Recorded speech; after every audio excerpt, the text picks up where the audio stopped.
கர்த்தருடைய பரிசுத்த நாமத்திற்கு ஸ்தோத்திரம். இன்றைய நாளின் தியானத்திற்கென்று தெரிந்து கொள்ளப்பட்ட வேத வசனம் எபிரேயருக்கு எழுதின நிருபம் 6ஆம் அதிகாரம் 10ஆம் வசனம். எபிரேயர் 6:10.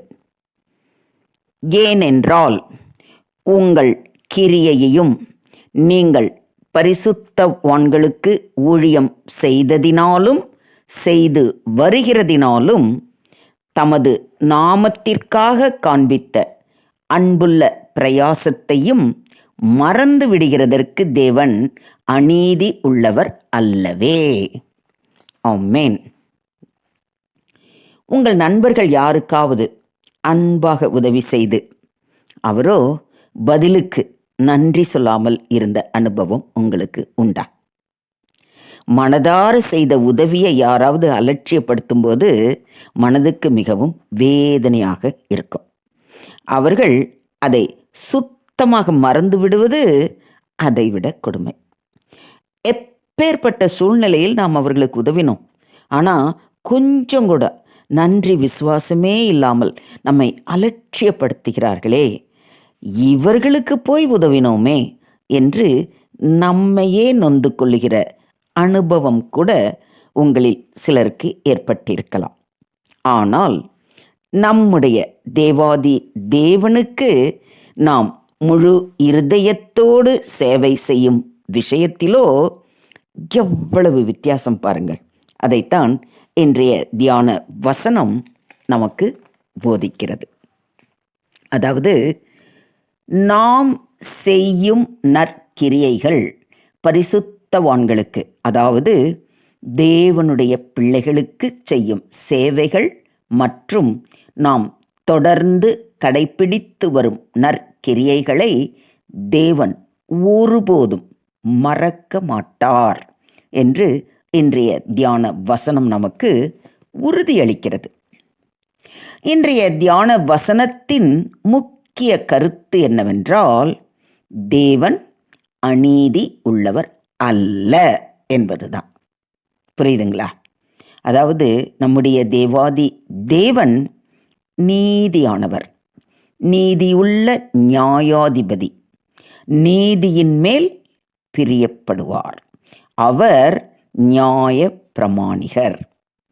அவர் நம்முடைய நற்கிரியைகளை கவனிக்கிறார் மற்றும் அதை மறக்க மாட்டார். நாம் உண்மையாய் உழைத்து மக்களுக்கு உதவி செய்வது தேவனின் கண்களில் தவறவிடப்படுவது இல்லை. ஏன்னா அவர் எல்லாத்தையும் பார்த்துக்கிட்டு தான் இருக்கிறார். கர்த்தருக்கு பயந்தவர்கள் ஒருவரோடு ஒருவர் பேசிக்கொள்வார்கள். கர்த்தர் கவனித்து கேட்பார்.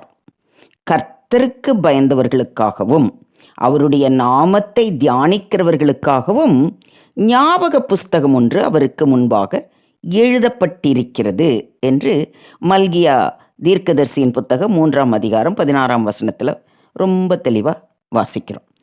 நாம் பேசுவதை கவனித்து கேட்கும் தேவன் நம்முடைய செயல்களையும் கவனித்து குறித்து வைப்பார் இல்லைங்களா? பரிசுத்தவான்களுக்கு, அதாவது தேவ மனுஷர்களுக்கு நாம் அன்பினால் செய்யப்படும் அனைத்து காரியங்களையும் தேவன் கவனித்து கொண்டுதான் இருக்கிறார். இங்கு அன்புள்ள பிரயாசம் என்று சொல்லப்பட்டிருப்பதின் அர்த்தம், நாம் கடின உழைப்போடு மற்ற சகோதர சகோதரிகளுக்கு காட்டும் அன்பை குறிக்கிறது. தேவன் இந்த அன்பையும் அதன் மூலம் வரும் நற்கிரியைகளையும் நினைவில் வைத்துக் கொள்கிறார். பரிசுத்தவான்களுக்கு ஊழியம் செய்ததினாலும் செய்து வருகிறதினாலும் என்று சொல்லப்படுவது வேதம், தியானம், அன்பின் செயல்கள், ஊழியங்கள் போன்றவற்றின் முக்கியத்துவத்தை எடுத்துரைக்கிறது. விசுவாசிகளுக்குள் மெய்யான அன்பையும் பரஸ்பர சேவையையும் வெளிப்படுத்துதல் தேவனுக்கு பிடித்தமானது. நாம் தேவனின் நாமத்திற்காக காட்டிய அன்பு, அதாவது தேவனுடைய மக்களுக்கு நாம் செய்த உதவிகள் எல்லாம் தேவன் ஒருபோதும் மறக்க மாட்டார். இதை விசுவாசிக்கிறீங்களா? சீஷன் என்னும் நாமத்தின் நிமித்தம் இந்த சிறியரில் ஒருவனுக்கு ஒரு கலசம் தண்ணீர் மாத்திரம் குடிக்க கொடுக்கிறவனும் தன் பலனை அடையாமல் போகான் என்று மெய்யாகவே உங்களுக்கு சொல்லுகிறேன் என்று நம்முடைய ஆண்டவராகிய இயேசு கிறிஸ்து உறுதி அளித்துள்ளார். மிகவும் சிறியவராகிய என் சகோதரரான இவர்களில் ஒருவனுக்கு நீங்கள் எதை செய்தீர்களோ அதை எனக்கே செய்தீர்கள் என்று மெய்யாகவே உங்களுக்கு சொல்லுகிறேன் என்று சொல்வதையும் கவனியுங்கள். அதனால தான் அப்போஸ்தலனாகிய பவுல் நன்மை செய்கிறதில் சோர்ந்து போகாமல் இருப்போமாக, நாம் தளர்ந்து போகாதிருந்தால் ஏற்ற காலத்தில் அறுப்போம் என்று நமக்கு உற்சாகமூட்டுகிறார். மொத்தத்தில் இன்றைய தியான வசனம் நமக்கு ஒரு உறுதியை தருகிறது. நம்முடைய தேவன் நீதி அரசர். அவர் நம் உழைப்பையும் பரிசுத்த அன்பையும் மறந்துவிட மாட்டார்.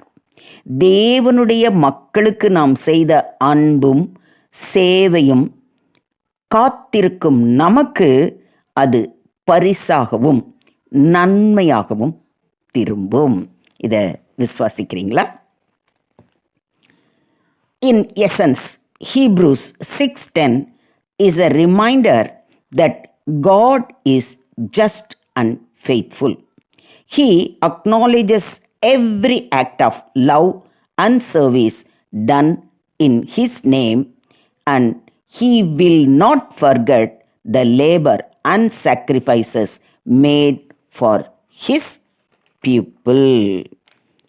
So, எனக்கு பிரியமான சகோதரரே, சகோதரிகளே, கர்த்தருக்குள் நீங்கள் படுகிற பிரயாசம் விருதாவாய் இராது என்று அறிந்து நீங்கள் உறுதிப்பட்டவர்களாயும் அசையாதவர்களாயும் கர்த்தருடைய கிரியையிலே எப்பொழுதும் பெருகுகிறவர்களாயும் இருப்பீர்களாக.